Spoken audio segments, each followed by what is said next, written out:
দেশের ছাত্র জনতার বৈষম্য বিরোধী আন্দোলনের অভিযাত্রায় দেশের ৮০ ভাগ কাউন্সিলর স্বতঃস্ফূর্তভাবে সমর্থন দিয়েছিলেন। কাউন্সিলরগণ কোনো দলের প্রার্থী নয়। একটি ওয়ার্ডে ৩ থেকে ১২ জন পদপ্রার্থী প্রতিযোগিতাপূর্ণ নির্বাচনে বিজিত হয়ে দায়িত্ব পালন করেন। কাউন্সিলরগণ ৫ বছরের জন্য নির্বাচিত।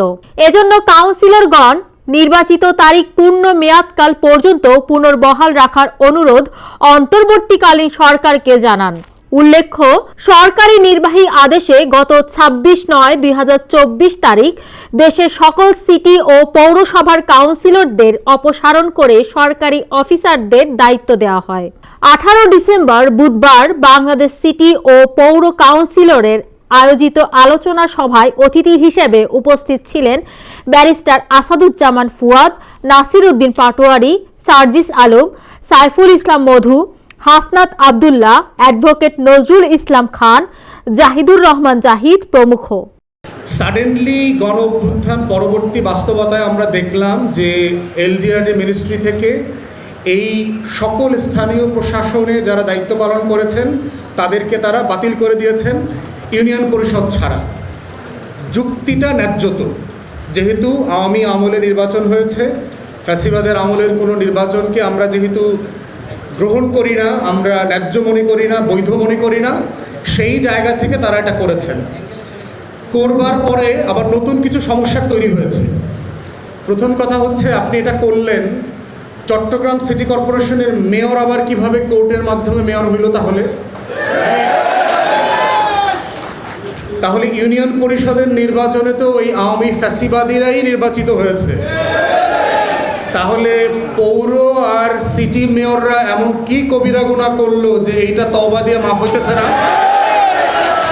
চট্টগ্রামের মেয়র আর ইউনিয়ন পরিষদের চেয়ারম্যান মেম্বাররা এমন কি ভাষায় তওবা করলো যে দিল্লিও খুশি, আওয়ামী লীগও খুশি, অন্তর্বর্তীকালীন সরকারও খুশি? কি এমন তওবা করছে তারা? আপনারা বাংলাদেশের ৩ কোটি মানুষের প্রতিনিধিত্ব করেন, প্রান্তিক জনপদ, যাদের কথা গণমাধ্যমে আসে না, যারা ক্যামেরা দেখলে মুখ লুকিয়ে ফেলে, যারা যাদের ২-৪ জন মানুষ ফেস করতে পারে না, গ্রামের চাষা ভূষা, যাদেরকে শহুরে কিতাবে যাদের স্থান নাই, শহুর কাঠামোতে যাদের অবস্থান নাই, ওই সব মানুষগুলোর প্রতিনিধিত্ব আপনারা করেন।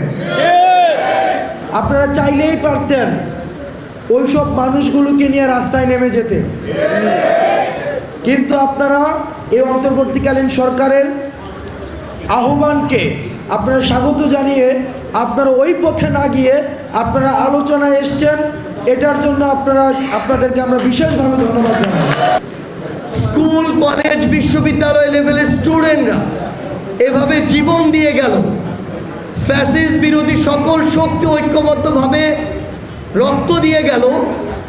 সেই নতুন বাংলাদেশের প্রত্যাশা হচ্ছে আমরা এখন থেকে আর কোনো ব্যক্তির হব না, আমাদের সকল কিছু হবে দেশের জন্য, দেশের মানুষের জন্য। এখানে কাউকে সার্টিফিকেট হওয়ার প্রয়োজন নেই, হাসনাতের হওয়ার প্রয়োজন নেই, নাসিরের হওয়ার প্রয়োজন নেই, ফুয়াদের হওয়ার প্রয়োজন নেই। আপনারা যদি দেশের এবং দেশের মানুষের জন্য হন, আমরা আপনাদের জন্য কুরবানি হয়ে যাব।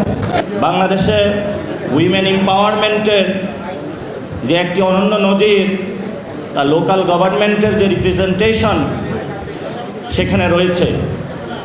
কিন্তু বর্তমান পরিস্থিতিতে আপনারা যে সংকটের মধ্য দিয়ে যাচ্ছেন, সেই সংকট সমাধানে আমরা মনে করি যারা গণ অভ্যুত্থান পক্ষশক্তি ছিল, ছাত্র জনতার সাথে ছিল,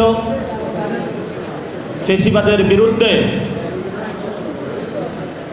সর্বোচ্চ দিয়ে নিজের জান সম্পদ রাজপথে লড়াই করেছে এবং বাংলাদেশকে একটি ধ্বংস থেকে রক্ষা করেছে, আপনাদের চেয়ারে আপনারা থাকার উপযুক্ত। হাইকোর্ট থেকে জামিন নিয়ে যখন আবার বের হলাম, রাতের অন্ধকারে জেল গেট থেকে আমাকে তুলে নিয়ে 10 দিন গুম করে রেখে আমার এই বাম হাতটা ভেঙে দিয়েছিল।